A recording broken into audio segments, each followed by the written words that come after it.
Hi, ladies. Sorry. I was trying to use Zoom so that I could record it automatically, and it didn't seem to be working. So I've come back on here live. I hope. Okay, Kim is live now. Good. So hopefully now it's working. I'm going to start again. Let me tag some of you ladies, um, especially Carolyn. I know you were with me. Okay, so sorry about that. Technology. And I've read that a lot of people are using it right now. And so that's causing a lot of slowdowns and freezing and a bunch of stuff. So anyway, let me just get some of these tags done and we will get started. So tell me, and I know some of you voted on the poll. But what is the biggest thing that you struggle with? Is it stress? Is it worry? Is it anxiety? Or is it fear? So post in the comments, stress, worry, anxiety, or fear, and tell me which one you struggle with the most. Just let me finish doing this.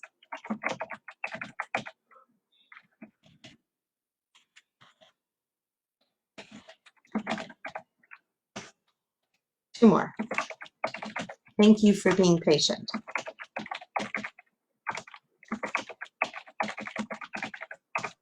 All right. So I'm just going to give a couple more minutes. Looks like I have two people with me, so I'm not seeing who is here. Let me know in the comments when you join. And again, tell me, what is the biggest thing you struggle with? Is it anxiety, worry, fear, or stress? Okay. So I actually looked up the definition of all of these. So it was really interesting to see how closely, hi Carolyn, sorry, for some reason, um, I was trying to use Zoom because then it records, but it just wasn't working. So sorry, but thank you for sticking with me. So I looked up the definition of anxiety, worry, fear, and stress. Anxiety is worry, nervousness, unease, typically about an imminent event or something with an uncertain outcome. And the psychological definition of it is a nervous disorder characterized by a state of excessive uneasiness and apprehension. Hi, Lan. Hi, Norma. Typically with compulsive behavior or panic attacks. I've had panic attacks before when my anxiety was really at its highest level, and the panic attacks were no fun. So if that's something you struggle with, I totally get it. I've had anxiety, depression. I understand where you guys are coming from. So when I'm talking to you today, it is actually from a place of understanding because I've been there, okay?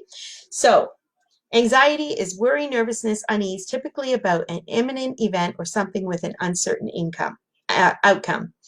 Worry, give way to anxiety or unease. Allow one's mind to dwell on difficulty or troubles.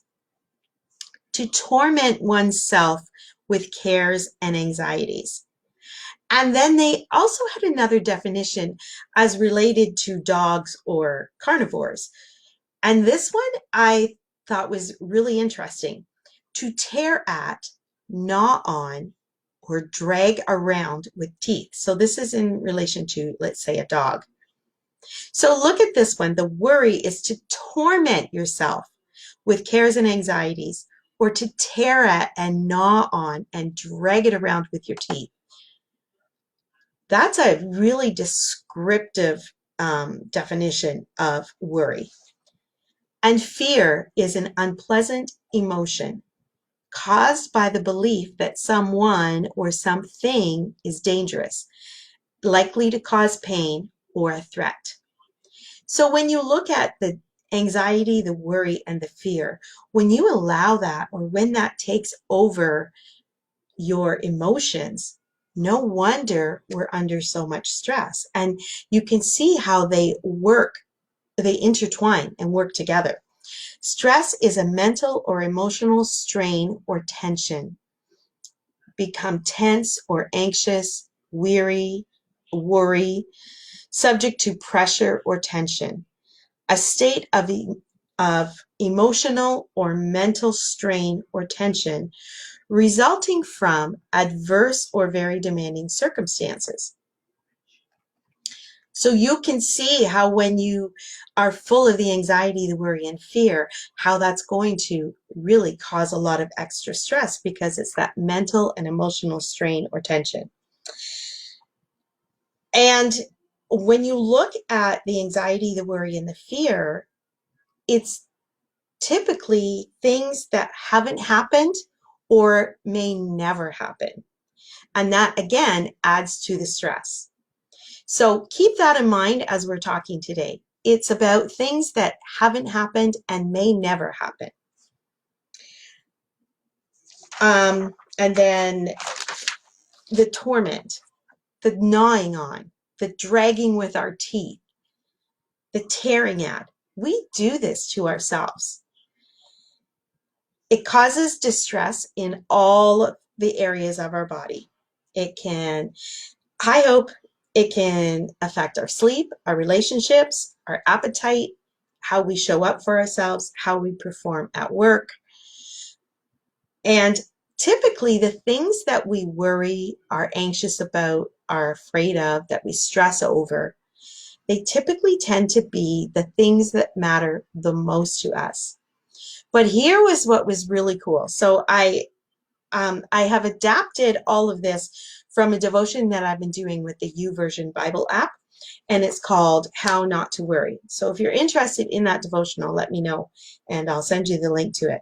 So we tend to worry or stress or be anxious or fear the things that matter the most to us, but where we trust God the least. That was a huge thought for me. And I realized how true that is in my life. Now, here's another thing. We can be afraid of having anxiety or having an anxiety attack. And then we can get anxious or have anxiety because we're worried. And we can worry about being stressed out.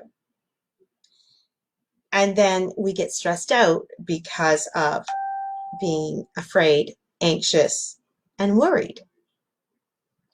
So you see again how it all works together, and it's like a snowball effect, one after the next after the next. And so the devotional that I was reading, they said, let's think of worry as a fire. So the more you worry, the more you're adding fuel to the fire. And then the fire gets bigger and bigger and bigger. And the worry gets bigger because the more you worry, the more you worry. And it starts to dictate your life.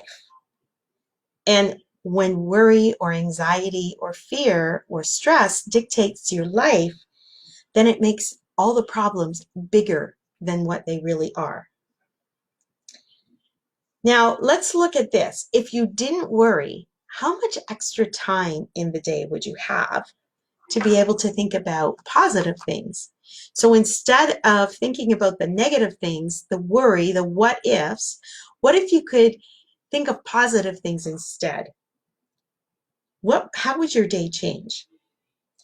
We are only given a certain amount of emotional energy each day.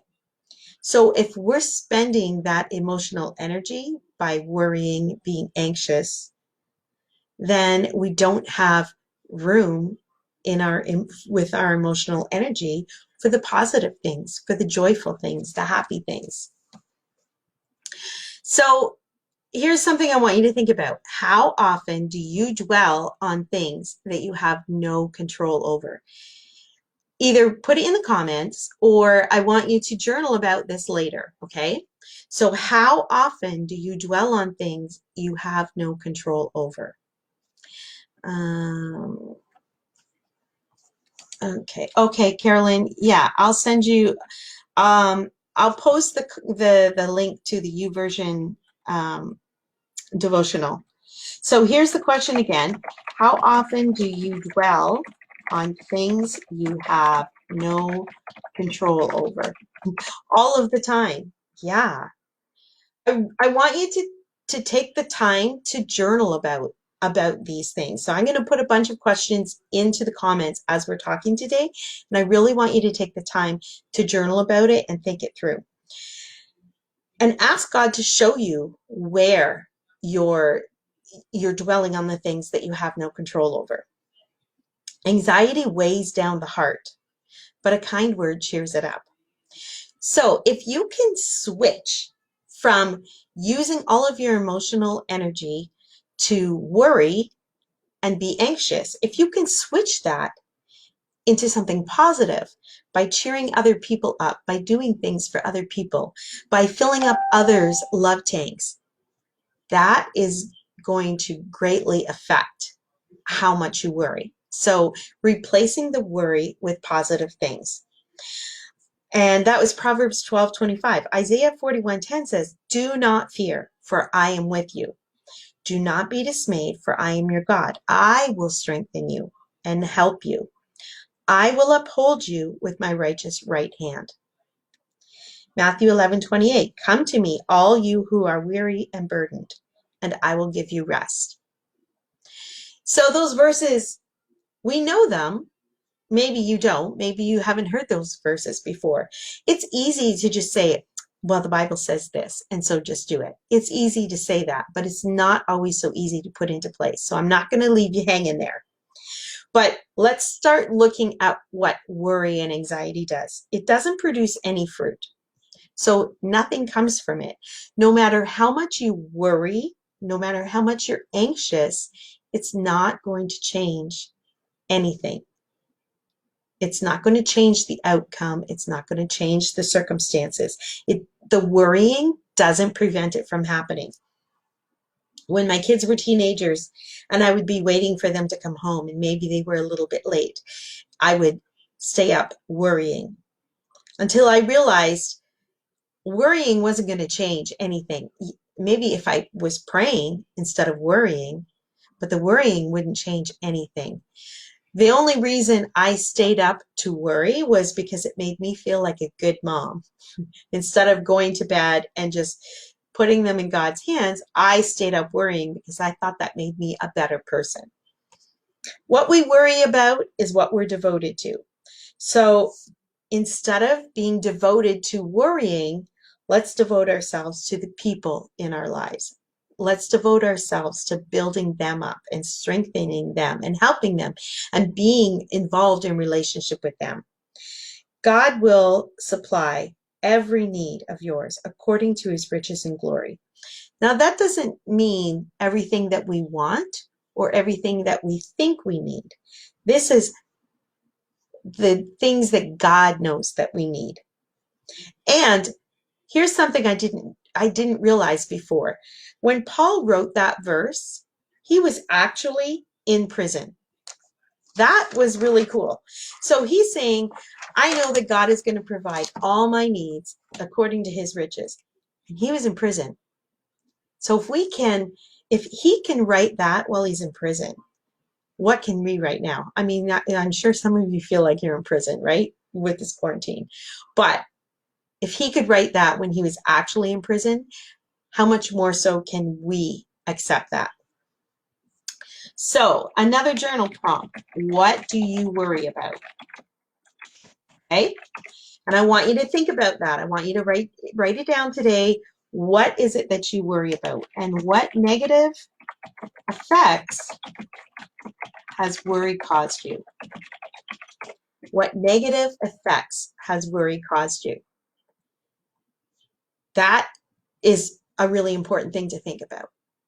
it affects your body. It affects your mind. It affects your digestion, because we've talked before about how when you're stressed out, your digestion shuts down. So it's not just affecting the way you show up every day, but it's affecting your weight. It affects your health, your relationships with your family, with your spouse, with your kids, with your friends. It affects the way you show up at work. I went on medical leave 6 years ago due to stress. I was under so much stress and worry and anxiety that I wasn't even able to think straight. I couldn't concentrate on my job. I was making silly mistakes. I was forgetting to do things, and I was at the point of having a breakdown. And it was all due to stress, worry, anxiety. So how do we get over this? What tactics can we use to cope with the anxiety, the stress, the fear, the worry? When you recognize it coming on, pray about it. So this is going to take some really being aware of what's going on in your life, okay? Because when you recognize the worry and anxiety coming in, this is when you make a conscious decision to now pray instead. And he made this comment, and I thought it was really good. We can't worry and pray at the same time. Now, don't disguise your worry as a prayer, but actually pray. Talk to God. Ask him to help you. Tell him what's going on, but you can't worry and pray at the same time. And most of the time, those what ifs never ever happen. Think about things that you have worried about in the past. And did those things actually come to fruition? Maybe a couple of them did, but I'm going to guess 99% of them never came true. So stop those thoughts when you recognize them, and then spend time being grateful.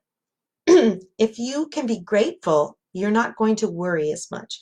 So again, it's this reframe. You recognize that you're worrying, you stop it, you pray, and then you find a different way to look at it. So I've had clients in the past. I had one, and this one worked for her. She had a really messy kitchen. She hated doing dishes. She hated housework. She told herself that all the time.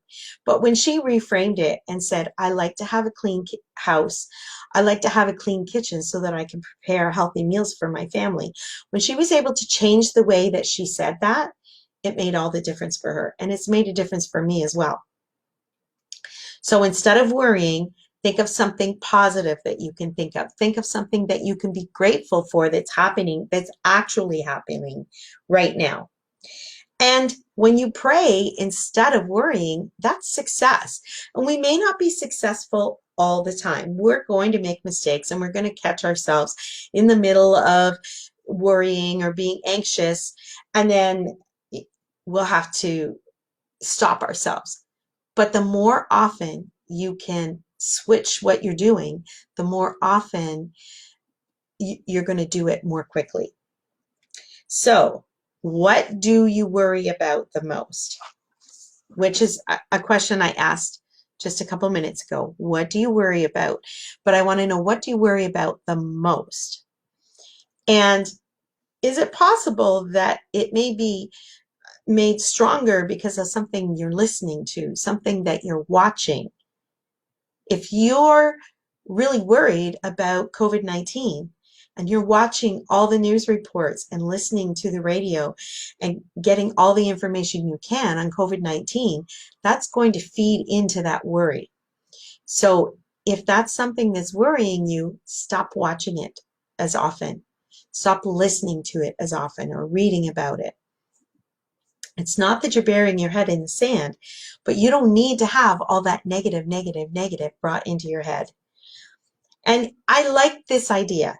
Come up with a prayer for your worry or anxiety, kind of like a mantra. Hi, Kayla. So think of a prayer that you can say instead of being anxious or worrying.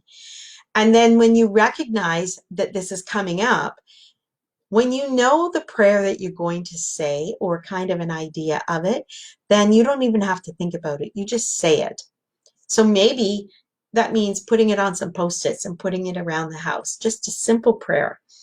In the devotions for the VIP group today, we talked about the verse in Isaiah that says, mount up with wings as eagles. So you don't want to be a bird that's flapping his wings really hard all the time. You want to be someone that soars with wings, on wings like eagles. Okay, so maybe your prayer is, God, help me to stop flapping and to start soaring. Something simple like that. Don't be anxious about anything. Oh, and when you do that, when you're able to change from worry to a prayer, you're going to be praying way more often. You could be praying 50 times a day now. Don't be anxious about anything, but in every situation by prayer and petition, petition meaning asking over and over again, with thanksgiving, present your request to God, and the peace of God, which transcends all understanding, will guard your hearts and your minds in Christ Jesus. How many of you have ever experienced that peace of God come over you? And in the midst of turmoil, you just have this peace that everything's going to be okay. That can happen. It can happen every day.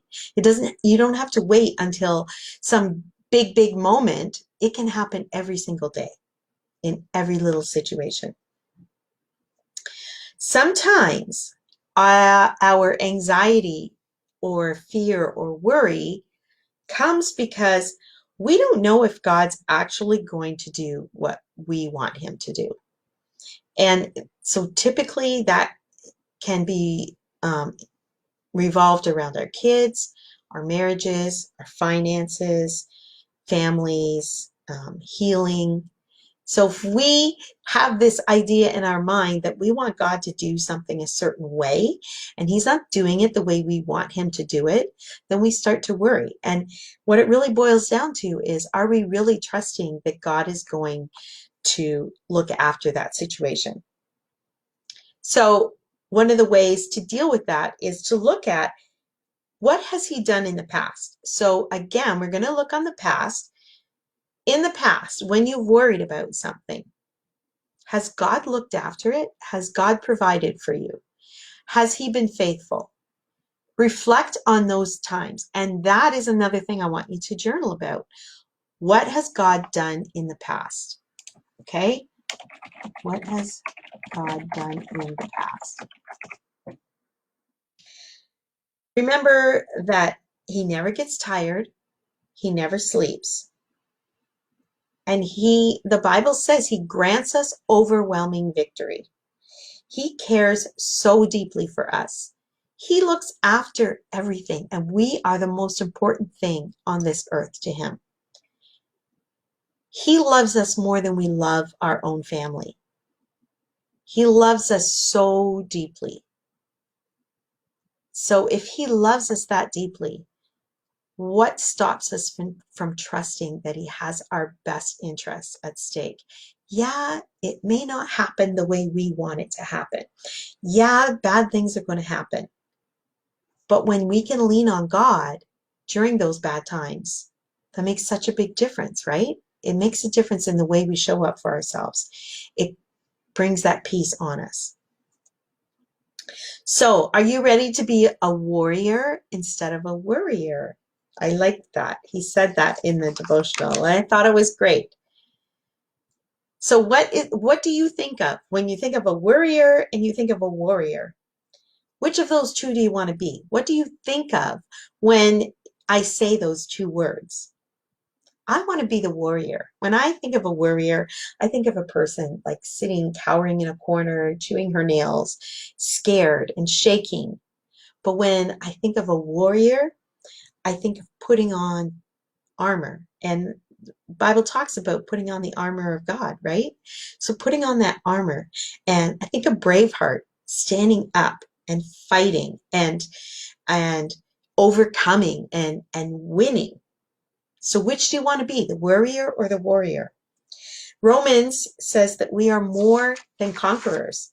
So God has given us the ability to conquer our fears, our worries, anxieties, and our stress. And worry actually stops us from living the life that God has called us to live. So I want you to think about that. And I'm going to type that in here. Worry stops us from living the life God has called us to live. That's very powerful. So do you want to live the life that God has called you to live? What do you think he's thinking when we're worried? Think about when one of your kids is worried and they're scared. And what do you want to do to that child? You know, let's say that the little child who's had the bad dream and they're scared and they're crying. What do we want to do? We want to comfort that child. We may not be able to take away the bad dream, but we can bring them comfort and we can bring peace to them by holding them and loving on them. And that's what God does to us. He doesn't always take away the pain, but he comforts us and he holds us up during that time. Those who hope in the Lord will renew their strength. They will soar on wings like eagles. They will run and not grow weary. They will walk and not be faint. So, do you need your strength and your hope renewed today? Turn to God. So, here's what we talked about. Turn to God and pray. Ask him to help you through this. And make that the first thing that you do. So if it means setting up a specific prayer that you pray, then write it out so that you know what you're going to do the next time. So the first thing is to pray. The second thing is to be grateful. If you need to, write down things that you're grateful about. The third thing is to look into the past and look at how many times God has helped you to overcome those things that have stressed you out. How many times has God brought you through? And how many times did those things you worried about really not happen? So recognizing that most of those things you're anxious about and worried about probably are never going to happen. And then what was the last thing? Be great. Oh, and then switch your energy into helping others, into loving others, to doing things for the people that are closest to you. So if you're home by yourself right now during the quarantine, there's still ways that you can reach out to other people. My husband and I were talking about this morning, and what I realized is my anxiety has dropped dramatically in the last year. I used to have panic attacks, like I said earlier. But what's happened is since becoming a coach, now my focus is on helping other people rather than being inward. So instead of just thinking about what if all the time, I'm looking for ways to build other people up. So if you can do that in your own life, find ways to encourage people, to send them a note, send them an email or something through Messenger. Find ways to brighten people's days. Maybe go do some porch drop-offs, or you know what, you can even do online things. We did porch drop-offs on Saturday for the grandkids for Easter. We dropped off some Easter candy. My son and his wife live about an hour, probably about an hour away, and they don't have kids yet. So instead, I sent them a Starbucks gift card. It's just, there's things that you can do to brighten up people's days, to help other people out, and that takes the focus off of your worries and instead brings joy and contentedness and peace and happiness to your own life. So I hope that is helpful. So again, the devotional it's the YouVersion app, okay, and it's a Bible app. So if you go on the App Store, you can find it and download it download it onto your phone. And it was How to Stop Worrying. And it was a 4-day devotional, and it was really, really good. I got most of the information from this. So if you do the devotional, you're going to recognize a lot of what I said. It was really good. I encourage you to do it. There's so many devotionals you can do on that app, and you can put in a topic and it'll show you all kinds of devotionals you can do on that specific topic. So you can put in worry, fear, anxiety, stress, habit change, weight loss. There's so many of them. So I encourage you to do that. And then it can even send you a reminder at a specific time every day to do your devotions so that you remember to do it by focusing on God, focusing on the word, focusing on prayer. That's going to also help relieve that anxiety. And if none of that works, reach out to somebody that you can talk to. You can reach out to me. Maybe it's a spouse. Maybe it's a friend. If it's overwhelming still, I encourage you to reach out to somebody that you trust. And like I said, if you need to talk to somebody, I invite you to reach out to me and we can have a chat, okay? I don't want you to go through this alone, and I don't want you to go through each day feeling so overwhelmed and anxious that it's difficult to cope. So let's get you some coping mechanisms in place. But I encourage you, take a look at those questions that I asked and really spend some time writing out the answers to these, because I really think you're going to find that that's really helpful for you. Journaling is an amazing tool to use, and it's something that I actually use for my VIP group members. I send them out a devotional every day with some journal prompts to help them grow deeper in God, but also to grow, to learn more about their habits and their behaviors. So if that's something you're interested in, please let me know. They get a devotional every day. I check in with them through an app that we use called WhatsApp. So it's like a texting app. They get weekly trainings, weekly check-in, an accountability form. They get all of these master classes that I do here, they get downloaded into their group. And anything that I've ever created or the boot camp got downloaded into their group. So all of this is in the VIP group. So if that's something that interests you, please let me know. I'm here to help. Even if that's not what you want to do, I'm here to help. So please don't be afraid to reach out to me if you're struggling. Have a wonderful day and smile. Be grateful for what you've got. Be grateful for where you are right now. I know it's hard, but find things to be grateful for. Maybe do a grateful jar or a grateful journal. All right? Have a great day. Thanks for joining me, ladies. Bye.